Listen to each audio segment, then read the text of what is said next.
आणि छत्रपती शिवाजी महाराजांच्या विषयी किती आस्था आणि गंभीरता आहे यावरून दिसून येतं।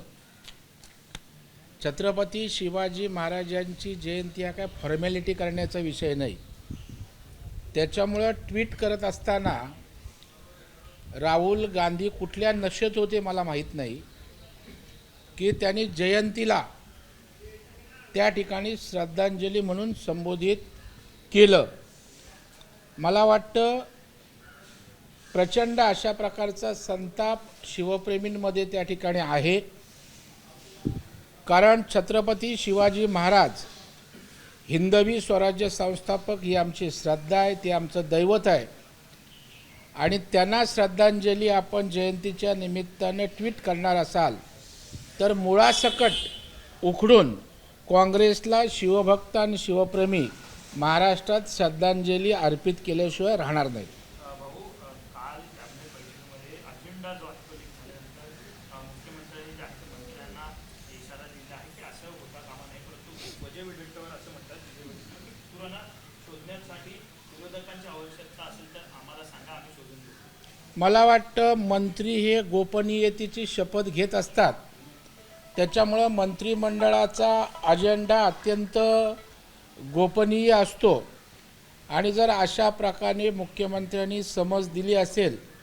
तर ती योग्य आणि समर्पक आहे।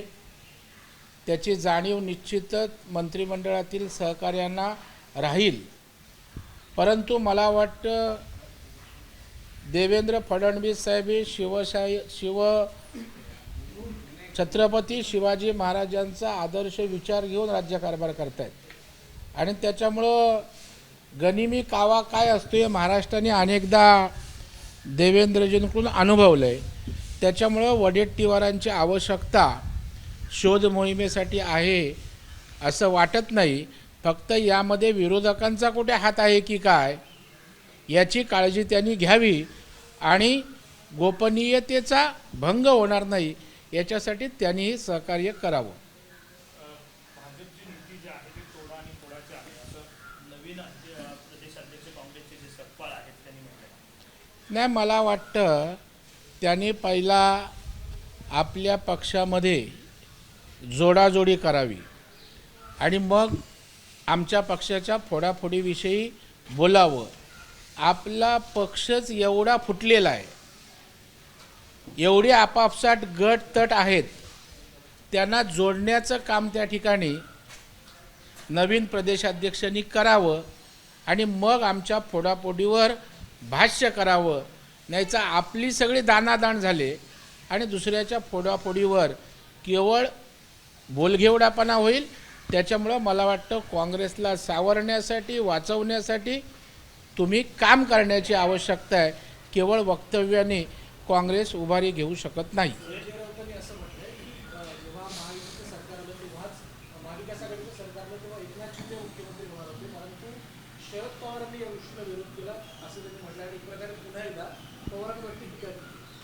नाही, मला वाटतं हळूहळू आता संजय राऊत पवारांच्या बाबतीत एक एक वक्तव्य करायला लागलेत, त्याच्यामुळं अनेक गुपितं ते बाहेर काढतील, त्यातलाच हा प्रकार आहे। कारण आता संजय राऊतांना पण पवार साहेबांवर विश्वास राहिलेला नाही।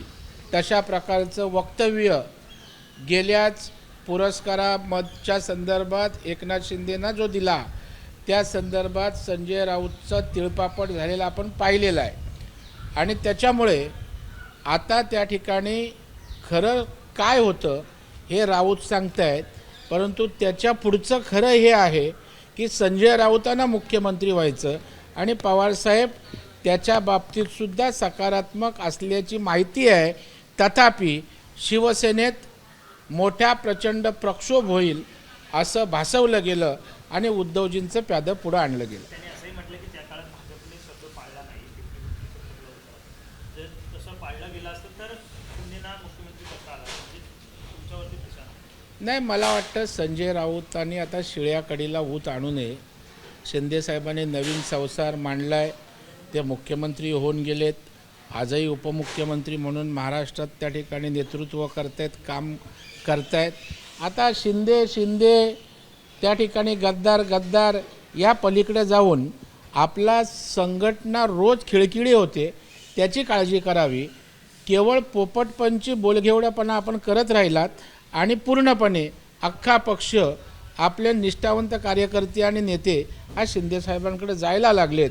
त्याच्यामुळं बोलघेवडेपणा करण्यापेक्षा त्या ठिकाणी काम करावं अशी मला वाटतं अपेक्षा आहे. कुठेतरी डान्सबार सुरू होण्याच्या संदर्भात राज्य सरकारकडून हालचाली केल्या जात आहेत. काल मंत्रिमंडळाच्या बैठकीमध्ये सुद्धा त्या संदर्भात प्रस्ताव आला होता आणि कठोर नियम लागू करून या सगळ्या संदर्भात अंमलबजावणी होईल अशा प्रकारचे आता निर्देश एक प्रकारे प्रशासनाकडे दिले जातात. मला याची कल्पना नाही.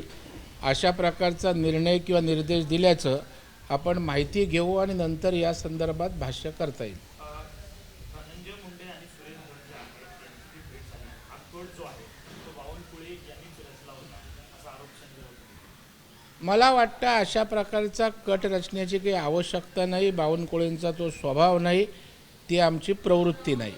प्रदेशाध्यक्ष म्हणून बावनकुळेंनी बोलवल्यावर पक्षाचा आमदार म्हणून जाणं हे आमचं कर्तव्य आहे. त्या कर्तव्य भावनेतनं त्या ठिकाणी धस गेले, परंतु गेले म्हणून धसच्या विश्वासार्हतेवर कुठेही प्रश्नचिन्ह निर्माण होता कामा नये. धस यांनी घेतलेलं आंदोलन, घेतलेला विषय ते कुठल्याही प्रकारे तडजोड न करता तडीस नेतील अशा प्रकारचं त्यांनी सांगितलं आहे आणि त्यांच्यावर सर्वांचा विश्वास आहे. जरांगे पाटील असं म्हणतात की धसांना वरती दबाव जो असतो भाजपने आणला म्हणून ते मुंबईला भेटले. नाही, मला वाटतं अशा प्रकारचा दबाव आणण्याची आवश्यकता नाही. तसा असतं तर पहिल्याच दिवशी भाजपनं किंवा आमच्या नेतृत्वानं त्यांना सूचना दिली असती. परंतु हा विषय गुन्हेगारीचा आहे, हा विषय कुठल्या समाजाचा नाही आहे आणि गुन्हेगारी प्रवृत्तीच्या विरोधात भाजप सतत लढला आहे.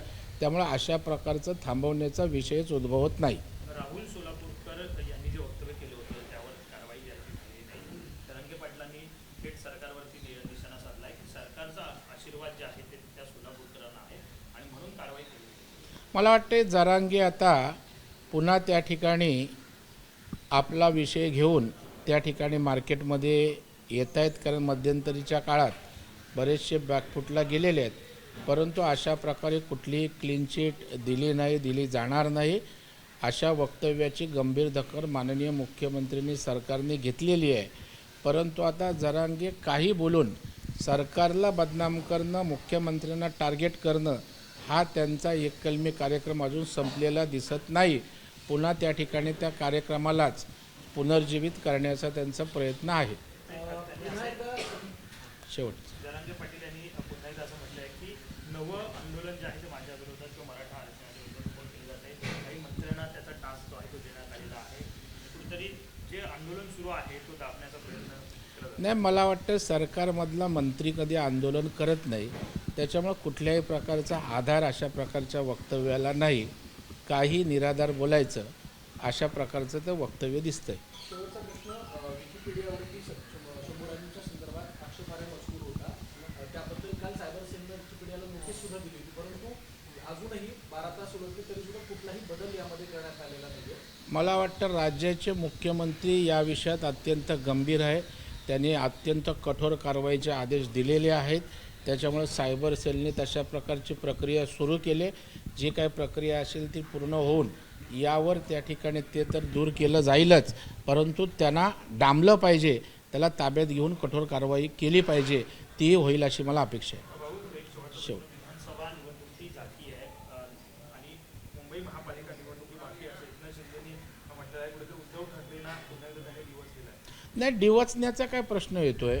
शेवटी एकनाथ शिंदे साहेबांची शिवसेना हे पक्ष आहे आणि ज्या बाळासाहेबांनी या शिवसेनेच्या माध्यमातून मुंबईची सत्ता काबीज केली, त्या बाळासाहेबांचा विचार घेऊन पुन्हा मुंबई महापालिकेत आपलं स्थान मिळवणं आणि त्यासाठी लढणं हे काय मला वाटतं डिवचणं नाही आहे, ते त्यांच्या पक्षविस्ताराची भूमिका आहे. एबीपी माझा, उघडा डोळे बघा नीट.